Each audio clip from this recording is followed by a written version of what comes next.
Selamat malam, Shalom. Shalom. Saudaraku yang terkasih, kita masih dengan belajar mengenai melepaskan kedagingan. Puji Tuhan sudah tanggal 13 April. Dan kita sudah belajar banyak hal, dan kita hari ini mau lihat lagi dari sisi yang lain tentang melepaskan kedagingan. Hal yang pertama yang kita perlu berangkat, saya pikir titik awalnya dari sini ya. Kita perlu sadar bahwa kita lahir dalam dosa. Mazmur 51 ayat 7 mengatakan, sesungguhnya dalam kesalahan aku diperanakan, dalam dosa aku dikandung ibuku. Beberapa hari lalu kami mendengar kabar baik, ponaan saya mengandung, puji Tuhan, ponaan saya yang sulung. Dan saya mulai merenungkan firman Tuhan itu. Firman Tuhan ini dalam konteks ponaan saya. Dan saya bilang, Tuhan, janin yang dikandung itu dalam dosa ya. Dan itu membuat saya bertambah lagi tuh pokok doa. Saya baru pernah mendoakan janin dari dalam kandungan ibu. Biasa selama ini mendoakan orang yang sudah ada di muka bumi ini. Dan saat ini saya punya pengalaman baru, mulai turut mendoakan janin dalam kandungan ibu. Karena dalam posisi itu pun dia sudah mulai berdosa gitu, bayangkan, luar biasa. Jadi saudaraku, kita sudah tahu, dan saya cuma mengingatkan lagi bahwa kita bukan lahir dalam kesucian, kemurnian seperti ajaran di luar kekristenan, kita lahir dalam dosa. Kita perlu sadar ini.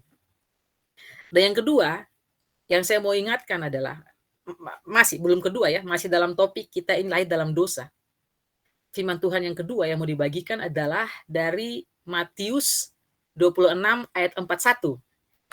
Saya mohon bantuan salah satu saudara untuk membaca Matius 26 ayat 41.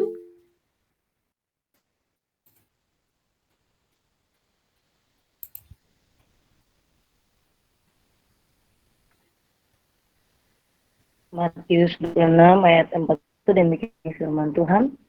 Berjaga-jagalah dan berdoalah supaya kamu jangan jatuh ke dalam pencobaan. Roh memang penurut tetapi daging lemah. Amin. Amin, terima kasih. Danke Usiyoti. Jadi mulai dari tahap dalam kandungan kita sudah berdosa, lalu ketika kita jadi manusia yang sudah nyata di muka bumi ini, kita ada dalam kelemahan. Kita masih darah dan daging. Firman Tuhan katakan, daging lemah. Jaga-jagalah dan berdoalah, supaya kamu jangan jatuh dalam pencobaan. Roh penurut, daging lemah. Setiap saat berpotensi untuk melakukan kesalahan dan dosa. Kadang ada orang tidak merasa bahwa dia melakukan dosa. Orang, saya juga mungkin termasuk. Kita merasa hidup kita sudah benar, tapi kita butuh waktu untuk merenungkan, meminta Roh Kudus untuk memperjelas buat kita. Kita masih kurang di bagian mana? Roh Kudus pasti mengingatkan ya. Saya pikir tanpa kita minta, Roh Kudus selalu mengingatkan. Hei, kamu jangan begini. Hei, kamu jangan begitu. Tapi pertanyaannya, kita memilih yang mana nih? Dipimpin oleh roh yang penurut, menurut apa yang Roh Kudus bilang, atau memberikan ruang lebih luas bagi kedagingan? Dan itu biasa. Karena saya menemukan ada orang yang berbohong dan menganggap itu hal yang biasa. Tanpa dosa, dan pikir biasa saja gitu. Jadi kita perlu mengakui bahwa kita punya kelemahan. 1 Yohanes 1 ayat 8, saya minta bantuan satu saudara untuk membacakan. 1 Yohanes 1 ayat 8.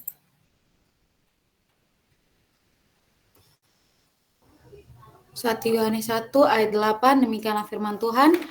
Namun perintah baru juga yang kutulis kepadamu telah ternyata benar di dalam Dia dan di dalam kamu, sebab kegelapan sedang lenyap dan terang yang benar telah bercahaya. Amin. Terima kasih. Salah. Kayaknya ya. Yohanes 1 ayat 8. Ayat 8. Pertama Yohanes 1 ayatnya yang ke-8, demikianlah firman Tuhan. Jika kita berkata bahwa kita tidak berdosa, maka kita menipu diri kita sendiri dan kebenaran tidak ada di dalam kita. Amin. Demikianlah Terima firman Tuhan. kasih, Bu Ai. Jadi saudaraku, poin pertama yang kita mau belajar bersama-sama malam hari ini, kita lahir dalam dosa dan kita hidup dalam kelemahan. Sampai pada titik ini, pada level umur kita masing-masing yang berbeda-beda, pada level, dalam bentuk apapun level itu yang berbeda-beda, setiap kita tuh masih berpotensi melakukan dosa. Dan kita perlu jujur. Kita perlu jujur bahwa kita masih punya kelemahan di sini. Setiap hari minta sama Tuhan, saya juga punya kelemahan, saudara-saudara. Kelemahan saya itu, saya masih terus bergumul dengan, saya kemarin berbagi dengan adik-adik pemuda, saya masih bergumul dengan yang 1 Timotius bilang, siap sedialah, baik atau tidak baik waktunya untuk menyampaikan firman, tapi dengan lemah lembut dan hormat. Saya kadang kurang lemah lembut dan kurang hormat. Itu pergumulan saya. Saya masih belajar bagaimana sampaikan firman dengan rileks, santai, tanpa orang merasa dihakimi gitu. Saya bergumul, masih kadang gagal.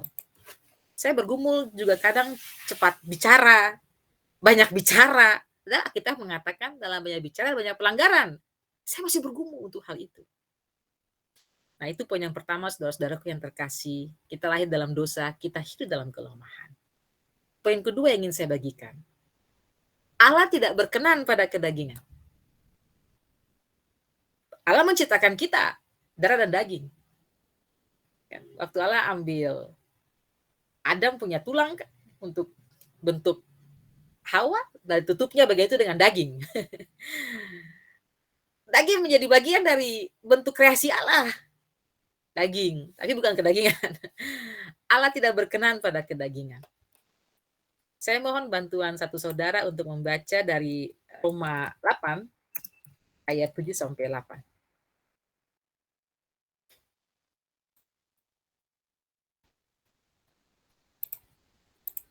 Roma 8 ayat 7 sampai 8.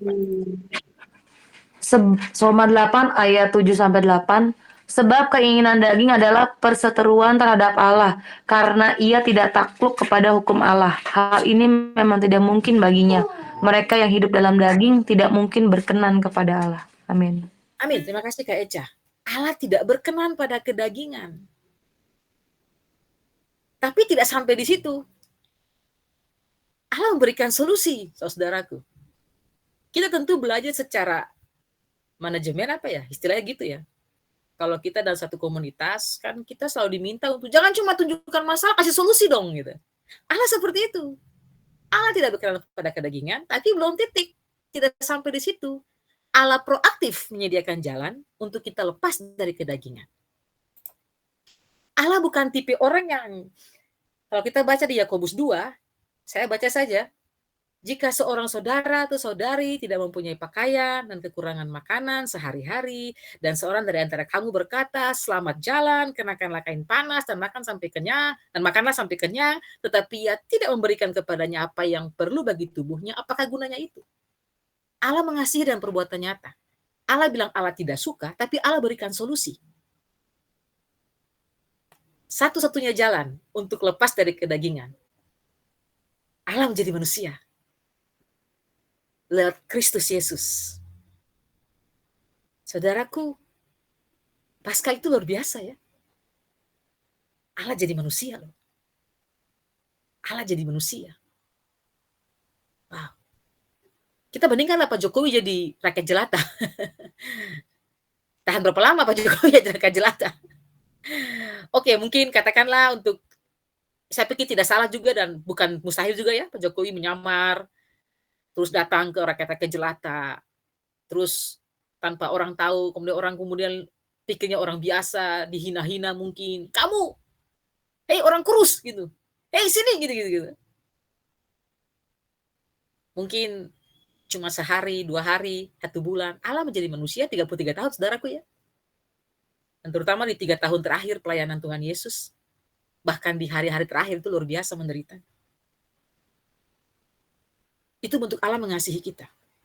Itu bentuk Allah mau kita lepas dari kedagingan. Itu bentuk bahwa sangat tidak mudah lepas dari kedagingan. Allah harus jadi manusia supaya kita lepas dari kedagingan. Dan kita tidak bisa pikir kekuatan kita sendiri. Oh, saya kemarin berbohong, saya sekarang tidak mau berbohong lagi. Udah bagus, niatnya bagus. Tapi kalau tidak melibatkan Tuhan, itu sebatas niat saja. Besok ulang lagi, lusa ulang lagi. Oh, saya ingin tekun baca Alkitab. Oh, bagus. Tapi kalau tidak bilang buat Tuhan, nanti saya lupa lagi besok. Saudaraku, mari kita baca dalam Roma 8. Masih Roma 8 tadi ya, kalau ke Eca masih dibuka ke Eca, ayat 3-4. Mohon dibantu.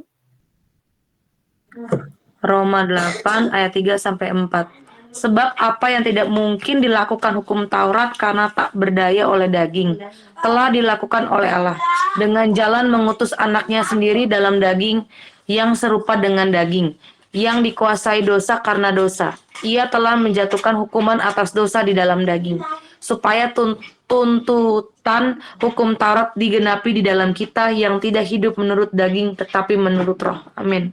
Amin. Amin. Allah sudah tahu hukum Taurat tak berdaya. Ada batasannya. Ada batasannya. Makanya dibutuhkan Allah sendiri jadi manusia. Makanya ada perjanjian baru. Saudaraku, sekali lagi, Allah jadi manusia bukan sekedar bukti besarnya cinta Allah bagi kita. Itu benar. Tapi bahwa Allah jadi manusia, bukti bahwa untuk lepas dari kedagingan itu tidak mudah. Tidak mudah, harganya mahal sekali. Itu poin kedua, saudaraku yang terkasih. Saya review lagi, poin pertama, kita lahir dalam dosa, kita hidup dalam kelemahan, kita harus mengakui itu, kita harus deal dengan itu. Dan kemudian poin yang kedua, Allah tidak berkenan pada kedagingan, ia proaktif menyediakan jalan bagi kita untuk lepas dari kedagingan, sekalipun harganya mahal sekali. Yang ketiga yang ingin saya bagikan, saudara-saudaraku yang terkasih, sekarang kita sudah tahu, kita ini penuh kedagingan. Sekarang kita juga sudah tahu, Allah tidak suka kedagingan. Untuk itu, Allah sediakan jalan. Sampai di sini, yang namanya kehendak bebas diberikan bagi setiap kita. Allah tidak suka kedagingan, tapi Allah juga tidak ingin memaksa kita. Kita pilih sendiri. Kita pilih sendiri. Jadi poin ketiga yang ingin saya bagikan bersama, setiap orang akan sampai pada membuat keputusan hidup dalam kedagingan ataukah roh. Membuat keputusan ini ada pada satu titik pertama sekali ketika dia mengaku menerima Kristus. Mengaku percaya, memberikan diri dibaptis. Tapi ini juga keputusannya harus dibuat tiap hari, saudaraku. Tiap hari, makanya Tuhan Yesus waktu membasuh kaki murid-murid kan, Petrus bilang jangan cuma basuh kaki Tuhan, kepala sama tangan. Tuhan bilang kalau sudah mandi tidak perlu semua basuh saja. Jadi pada satu titik waktu kita mengaku Yesus sebagai momen yang utama kita menerima Tuhan Yesus sebagai Tuhan dan Juru Selamat, tapi keputusan hidup dalam daging atau roh juga setiap hari kita jalani. Kita perlu basuh kaki tiap hari. Saudaraku, apa yang dilahirkan dari daging adalah daging. Yohanes 3 ayat 6 mengatakan, apa yang dilahirkan dari daging adalah daging. Dan apa yang dilahirkan dari roh adalah roh. Kita sudah tahu bersama bahwa kita lahir dalam dosa, dikandung dalam dosa, ada penuh kedagingan. Kalau kita dilahirkan dari daging, kita adalah daging, kita belum bisa berkenan di hadapan Allah. Kita perlu dilahirkan dari roh. Di sinilah titik transformasi yang saya bilang pengakuan iman. Nah, saudara-saudaraku yang terkasih, bicara pengakuan iman ini kan masing-masing gereja beda metode ya. Saya di gereja Protestan Maluku, model Presbyterian Calvinis begitu ya. Bukan harismatik dan mungkin kita pada tahu, kita mungkin sebagian berasal dari gereja seperti itu. Yang bisa baptis baru CD gitu. 1 tahun belajar katekisasi. Saya pribadi kurang setuju dengan cara itu. Bahkan saya bilang buat kakak-kakak saya, kalau Tuhan izinkan saya menikah punya anak, saya tidak kasih dia masih itu kecil. Dia bisa saja tetap ada di GPM. Mungkin kalau Tuhan izinkan saya tetap ada di GPM, dia akan baptis kalau dia sudah kenal Tuhan Yesus. Sekalipun itu dengan cara percik. Kalau Tuhan punya cara lain, itu nanti urusan nanti. Tapi dia akan dibaptis ketika dia mengaku percaya Yesus dengan segenap hatinya. Dia sudah mengenal Tuhan Yesus. Dia sudah belajar. Itu bisa jadi waktu dia SMA, waktu dia kerja, waktu kuliah, whatsoever. Kapanpun terserah Tuhan. Itu komitmen dengan Tuhan. Tetapi dia harus belajar mengenal Tuhan dan dia sendiri harus sampai pada titik mengambil keputusan hidup dalam Tuhan Yesus ataukah tidak. Karena hidup dalam Yesus konsekuensinya itu berat. Waktu saya lihat orang Sidi kemarin, terus saya air mata itu jatuh. Bukan karena melihat pengakuan iman mereka, karena situasi yang dalam gereja yang dibuat begitu syahdu dengan lagu yang sesuai gitu ya. Yang saya bikin saya terharu dan sedih adalah semoga mereka kuat menghadapi jalan salib di depan sana. Karena pengakuan iman tuh mungkin waktu kita mengaku iman, waktu kita kalau di GPM, di CD, kalau karismatik dibaptis, itu ada banyak orang menyaksikan, memberi semangat. Tapi dalam perjalanan hidup kita, perjalanan sehari-hari mengaku Yesus, mengaku iman setiap hari, perjalanan membuat keputusan setiap hari, itu kadang-kadang hanya antara kita dan Tuhan. Kan? Tidak ada supporter. Tidak ada yang beri semangat. Makanya perlu betul-betul mengenal Yesus, perlu betul-betul mengaku Yesus Tuhan, dan kemudian mengaku iman. Nah, di sini fungsi kita sebagai persekutuan, saudaraku yang terkasih. Dimulai dari persekutuan keluarga. Mempersiapkan anak-anak untuk mengenal Tuhan Yesus. Ulangan 6 merupakan suatu bagian yang harusnya menjadi referensi utama semua keluarga. Secara biologis, tapi juga keluarga secara keluarga Allah dalam persekutuan bersama. Dan saya pikir apa yang kita lakukan lewat Google Meet saat teduh saat ini, itu bagian dari amanat yang ulangan 6 berikan dalam kapasitas kita sebagai keluarga Allah. Saya minta bantuan satu saudari untuk membaca ulangan 6, ayat 6 sampai 9.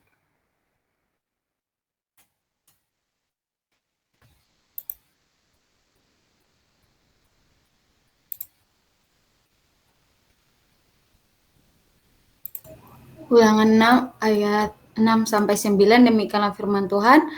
Apa yang kuperintahkan kepadamu pada hari ini haruslah engkau perhatikan.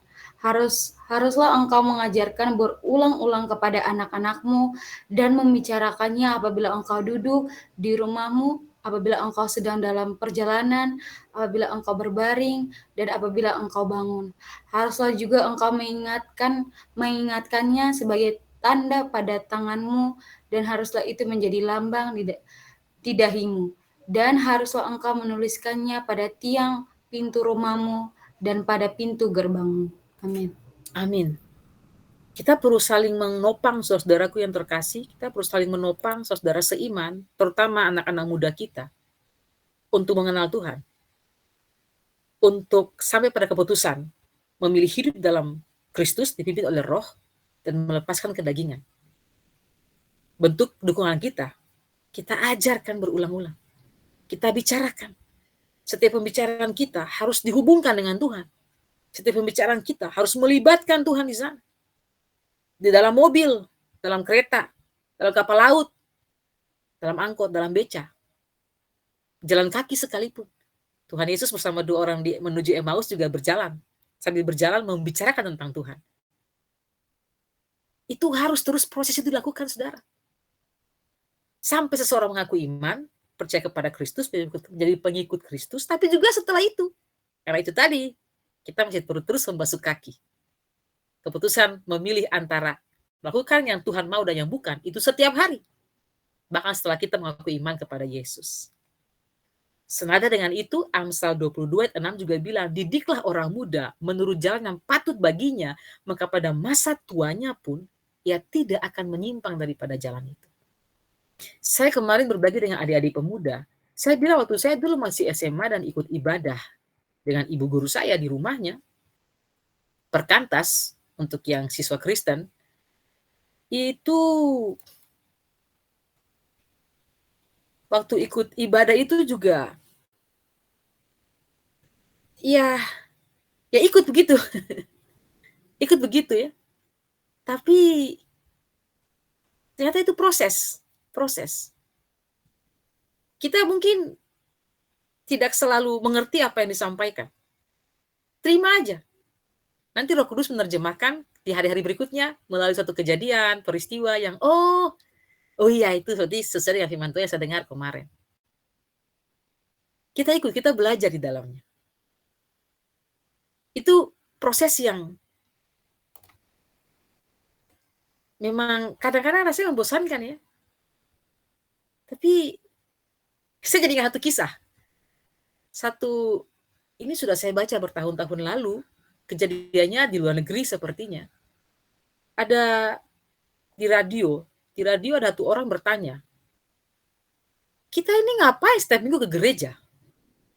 Sekian puluh tahun ke gereja juga, tidak hafal juga setiap apa yang pendeta khotbah tiap minggu, begitu banyak minggu sudah kita lewati, kita tidak ingat juga kan. Jadi buat apa kita ke gereja? Itu jadi perdebatan berminggu-minggu. Dan setiap orang yang menjawab tetap dikanter balik sama orang itu. Masih belum pas jawabannya gitu.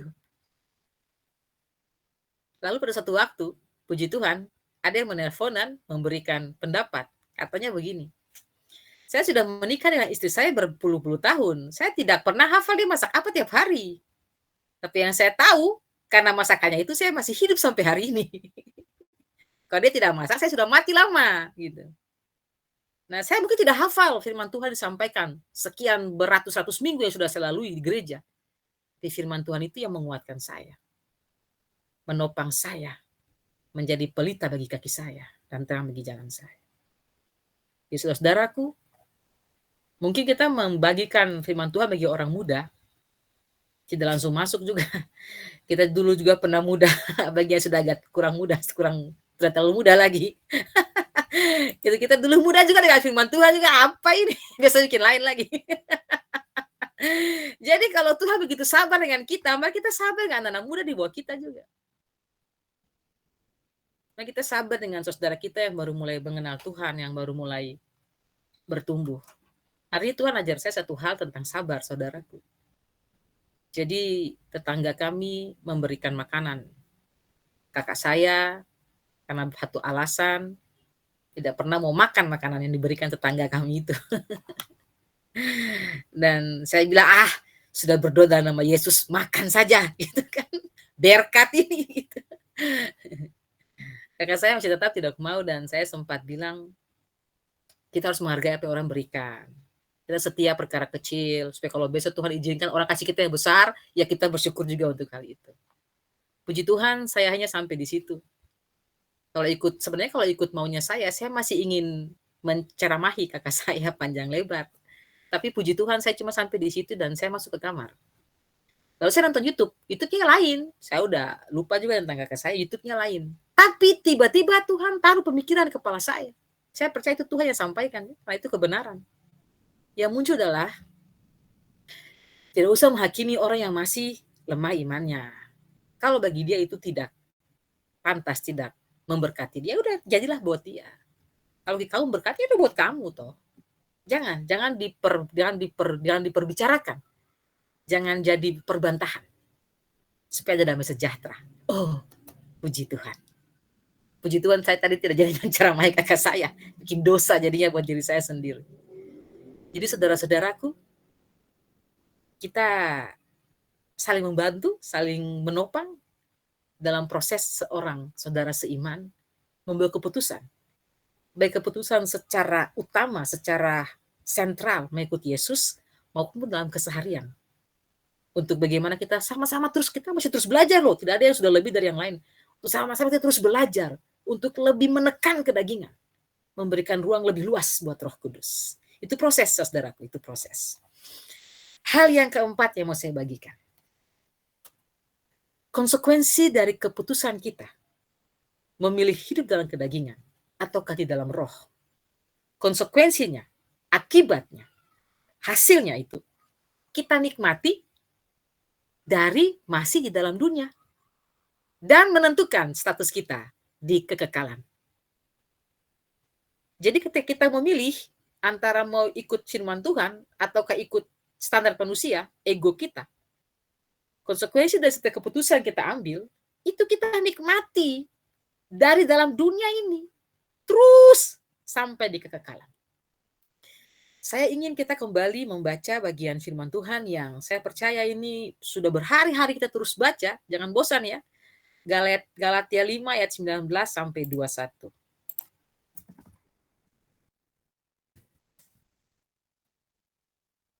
Galatia 5 ayat 19 sampai 21. Saya minta bantuan satu saudara untuk membaca.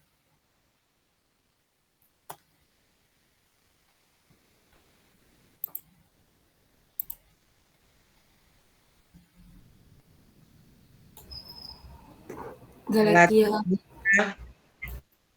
Ayat 19 sampai 21, demikianlah firman Tuhan.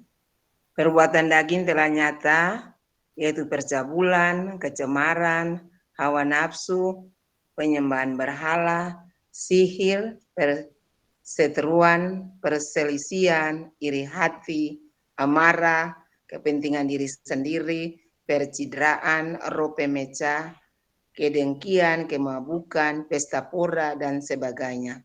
Terhadap semuanya itu kuperingatkan kamu, seperti yang telah kubuat dahulu, bahwa barang siapa melakukan hal-hal yang demikian, ia tidak akan mendapat bagian dalam kerajaan Allah. Amin. Amin. Terima kasih Mama Nona. Saudaraku di poin terakhirnya mengatakan ia tidak akan mendapat bagian dalam kerajaan Allah. Itu bicara status kita nanti di kekekalan. Tapi sebelum sampai di kekekalan, kita masih ada di dunia ini. Setiap perbuatan yang Galatia 5, 19 sampai 21 bagian A itu bilang, itu kita nikmati efeknya saat ini. Cuma bicara mengenai percabulan, itu tidak bikin masalah itu. Masalah. Masuk penjara. Bicara tentang perseteruan, tidak jadi masalah, itu masalah. Kalau orang berantem, kasih keluar kata-kata yang berantem tuh biasanya kalau tidak berhenti, masih terus berkepanjangan, itu akan diikuti oleh kata-kata yang kasar, sumpah serapah, dan teman-temannya. Iri hati. Oh itu masalah. Bukan masalah tidak masuk surga saja. Dari sekarang kita nikmati buahnya. Kalau kita iri hati, kita tidak tenang. Kalau kita iri hati, kita cari jalan buat orang itu, dia harus mengalami sesuatu yang tidak enak gitu. Sama dengan kedengkian juga ya. Kalau kita hidup dalam kemabukan, minuman itu kan Amsal juga bilang ya, minuman anggur, kebanyakan anggur juga tidak baik kan. Kalau sudah mabuk, pasti ada teman-teman yang mengikuti. Kalau kita bicara pabrik, faktor ada produksi ikutan yang mengikuti. Orang mabuk diikuti dengan berkelahi, kata-kata kasar, kotor, mungkin juga hawa nafsu. Jadi, setiap keputusan untuk melakukan hal-hal yang bersifat kedagingan, itu bukan masalah nanti masuk neraka saja. Dari dunia sekarang, sudah jadi masalah berikutnya bagi orang lain. Saudara, saya tuh belajar berpikir sebenarnya tentang firman Tuhan di, saya lupa Efesus ya, yang jangan simpan amarahmu sampai matahari terbenam.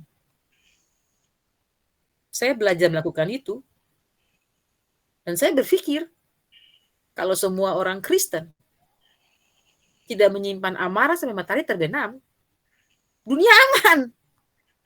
Kita berperan aktif dalam perdamaian dunia, saudaraku.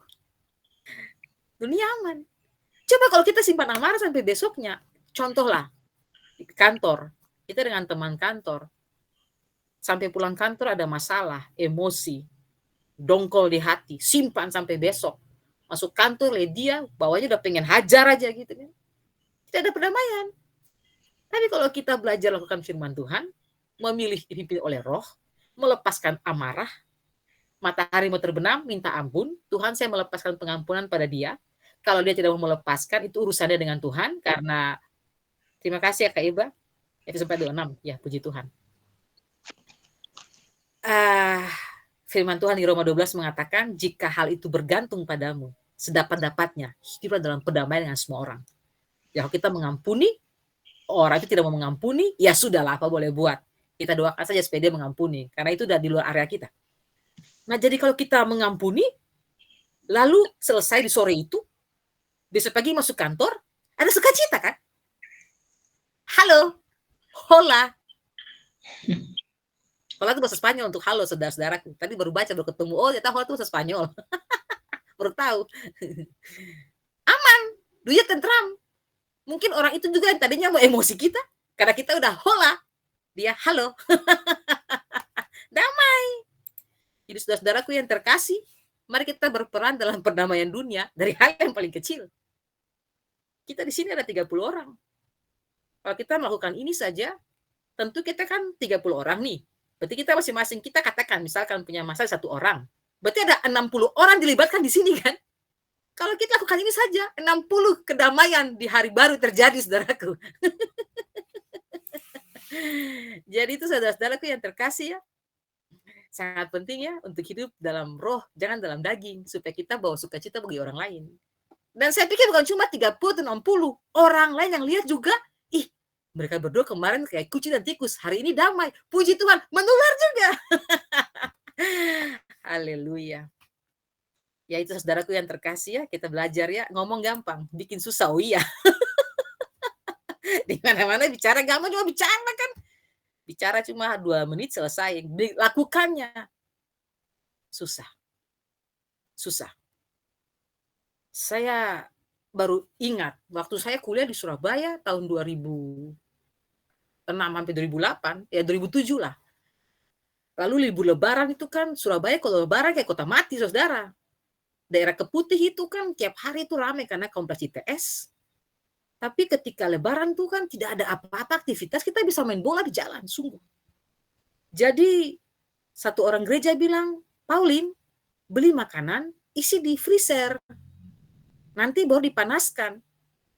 Saya pikir model orang itu ngomong dia punya rumah, saya di kos-kosan. Saya jangan kata isi makanan di freezer, isi ultranya hilang gitu kan. Jadi saya pikir ini tidak applicable, ini tidak aplikatif nih ide ini, usul ini nih gitu. Nah itu tahun 2007-an ya. Saya tuh mulai mempraktekkan isi makanan di freezer itu waktu saya di Korea. Sudah tahun 2000 berapa tuh? 2021, 2022 kemarin lah. Ya ampun, ternyata ini hal yang pernah seseorang saya kenal di gereja usulkan buat saya, kasih masukan untuk bisa punya makanan tahan lama. Sekian belas tahun baru saya praktekkan gitu. Jadi memang saudara untuk melakukan satu hal yang baik, lebih baik lagi, butuh waktu memang ya. Tapi kita coba terus. Karena kita gagal, tidak apa-apa. Jangan patah semangat, bangkit lagi. Saya dalam proses berbagi, sharing yang saya lakukan lewat WA, itu sudah dimulai dari tahun 2000 berapa ya? Jauh sebelum saya sekolah. 2016 mungkin.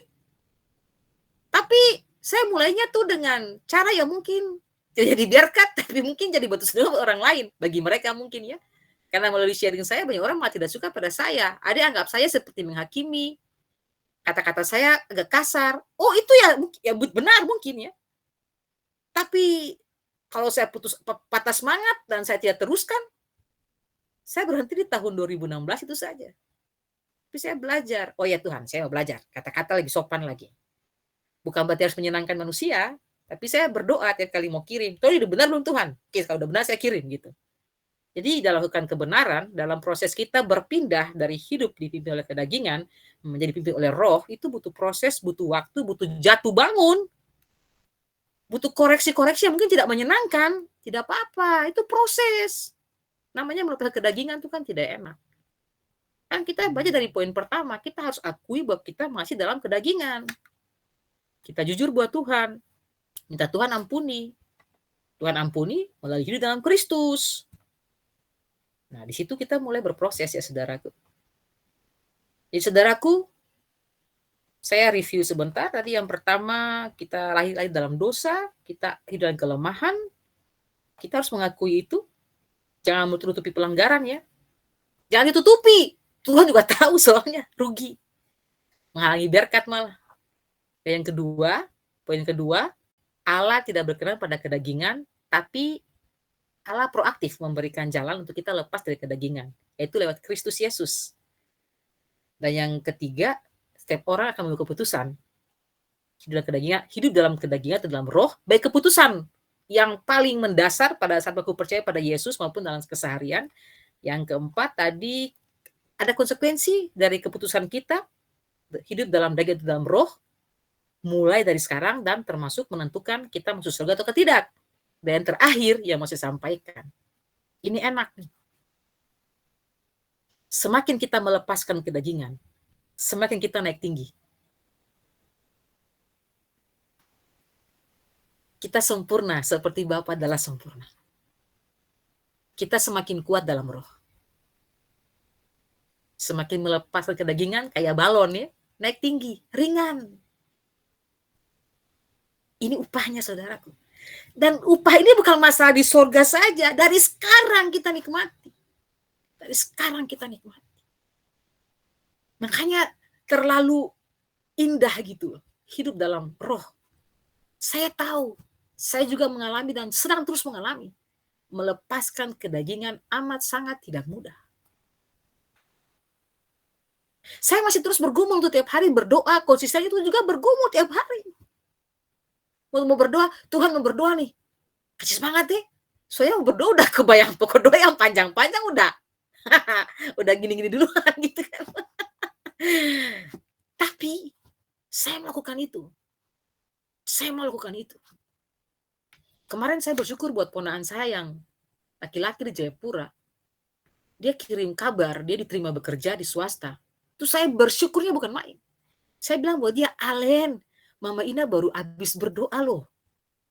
Alen, Tuhan kasih Alen pekerjaan. Alen, Tuhan jawab. Mama Ina bersyukur. Dan dia bilang, Mama Ina masih terus mendoakan beta ya. Walaupun beta kepala batu. Oh harus. Gitu. Harus. Saya ingat betul firman Tuhan di Yesaya 62 ya. Kalau tidak salah. Aduh saya suka. Saya tidak ingat juga. Tuhan mengatakan, aku telah menempatkan pengintai-pengintai di atas tembok-tembok Yerusalem. Engkau yang harus mengingatkan aku sampai aku memulihkan Yerusalem. Tentu saja dengan firman itu, saudaraku, itu kayak buat saya firman itu. Dan saya percaya buat saudara juga dalam konteks kita masing-masing. Saya itu harus mendoakan keluarga saya. Saya itu harus mendoakan kota saya. Saya harus mendoakan institusi saya. Saya harus mendoakan profesor saya. Saya harus mendoakan kampus saya. Allah tempatkan saya di situ buat itu. Kalau enggak, ngapain tempatkan? Orang lain saja tempatkan. Kalau saya ada di Korea, saya ada di Ika Women's University, saya ada di jurusan saya tanpa ada hasil yang saya buat, kenapa tempatkan saya di situ? Rugi. Orang lain saja. Contoh sudah banyak. Saul dan Daud. Anak-anak Imam Eli dan kemudian diganti oleh Samuel. Kalau kita tidak bertanggung jawab, Allah sudah kasih jaminan. Salomo juga, Allah kasih jaminan anak-anak lo akan terus tinggal di tahta itu. Tapi kalau berubah setia, Allah pakai orang lain. Ini bukan masalah saya takut diganti sama orang lain, tidak juga sih. Tapi kalau saya tidak mendoakan orang-orang yang Tuhan taruh buat saya, lalu siapa? Lalu siapa? Adakah orang lain? Kalau ada orang lain ya puji Tuhan. Tapi kalau tidak ada, lalu mereka seperti domba yang berkeliaran tanpa ada yang menjaga mereka. Ada itu tugas saya. Sayang sekali ya. Jadi saudaraku, semakin kita melepaskan kedagingan, kita naik tinggi. Saya kemarin sharing buat ada di pemuda di Ulangan 28 ayat 13. Ulangan 28 ayat 13, mungkin salah satu saudara tolong membacakan.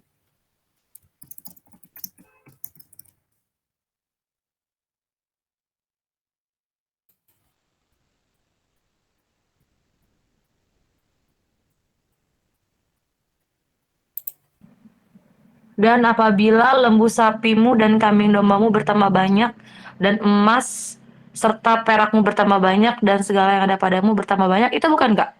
Itu ulangan 8 ya Kak ya? Itu 8 ya? Ini 28. Iya. Oh 28. Iya. Nggak dengar. Iya Kak Eca. 28 ayat 11 ya? Ayat 13 Kak Eca. Tuhan akan mengangkat engkau menjadi kepala dan bukan ekor. Engkau akan tetap naik dan bukan turun apabila engkau mendengarkan perintah Tuhan Allahmu yang kusampaikan pada hari ini, kau lakukan dengan setia. Amin, amin, amin. Saudaraku, terutama kita di Ambon, biasa kalau ada orang duduk jabatan kan, syukurannya biasa baca ayat ini nih. Oh, duduk jabatan. Oh, jadi kepala. Oh, firman Tuhan digenapi dalam hidupnya. Oke, haleluya. Ya benar, firman Tuhan digenapi juga gitu. Tapi saya pikir tidak sebatas itu ya, itu pemahaman sempitnya.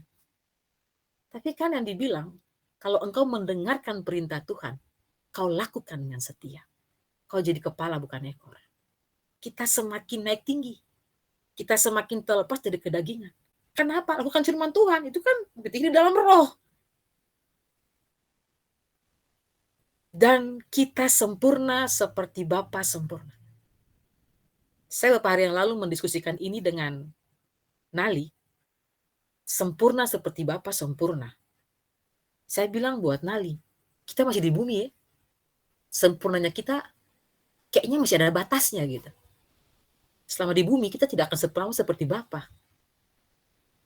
Saya pikir kata-kata Tuhan di sini itu jangan dibatasi kita di bumi saja. Tapi kata-kata ini sampai kepada kekekalan. Karena waktu kita masuk surga, kita seperti Bapa ya, mengenal Bapa seperti Bapa mengenal kita. Kita dilepaskan dari semua air mata, dari semua dosa, dari semua hal. Pada titik itu kita sempurna seperti Bapa sempurna. Tapi di muka bumi ini, seperti Paulus alami di 2 Korintus 12, masih ada duri dalam daging. Tapi saudaraku, firman Tuhan ini juga hati-hati nanti kalau orang itu dalam dosa, dia bilang kan saya punya duri dalam daging, masih ada dosa, biarkan. Jangan berkuman dengan dosa. Ini bicara kelemahan yang seperti apa dulu. Setiap kita punya hal yang terus kita akan bergumul dengan hal itu sampai kita mati mungkin. Mungkin ya, saya tidak tahu itu apa contohnya juga. Mungkin nanti saudara yang lain, Nali bisa menjelaskan. Saya tidak tahu bukti bentuknya seperti apa. Kita kan masih punya satu hal yang menjadi kelemahan yang kita bawa sampai mati. Karena kita belum sempurna selama kita di muka bumi ini. Tapi kita harus terus sempurna. Membawa diri untuk diubahkan.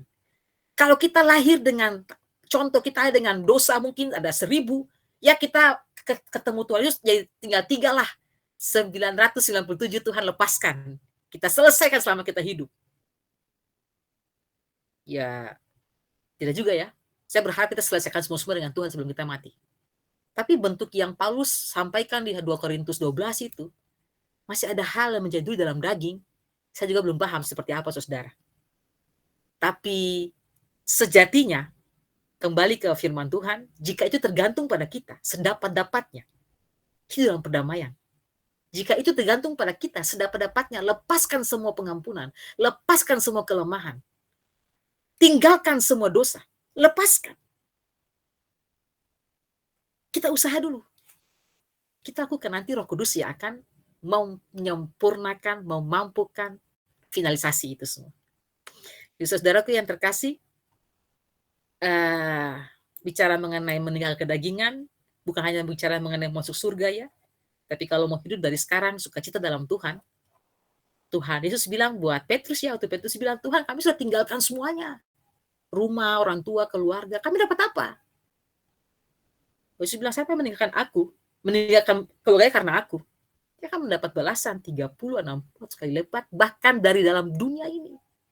Bukan masalah di surga, dari dalam dunia saat ini. Jangan juga berpikir bahwa itu harus materi, saudaraku. Tidak harus. Orang punya materi juga stres kok. Orang yang kaya juga bunuh diri kok.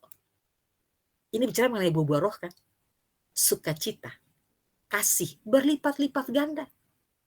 Damai sejahtera, kebaikan, kesetiaan, kemurahan, pengendalian diri. Itu berlipat-lipat kali ganda. Mengenai kebutuhan sehari-hari, oh Tuhan cukupkan saudara. Kita tidak usah tanya Tuhan lagi itu ya. Kita anak Tuhan tuh punya satu karunia yang sama, karunia menikmati. Dan harus memiliki, yang penting kita menikmati. Butuh uang Tuhan kasih. Butuh barang Tuhan pinjamkan. Jadi tidak usah bicara materi dengan Tuhan. Tapi kita hidup dalam kebenaran. Semua yang Tuhan kita butuhkan Tuhan tambahkan. Plus kita menampilkan hidup yang dipenuhi oleh buah-buah roh. Itu memberkati sesama. Itu menjadi berkat bagi orang lain juga untuk hidup dalam Kristus. Itu yang paling penting. Ya itu saja saudaraku yang terkasih. Semoga saya percaya, bukan semoga, saya percaya Roh Kudus akan terjemahkan sesuai konteks kita masing-masing. Tuhan Yesus memberkati.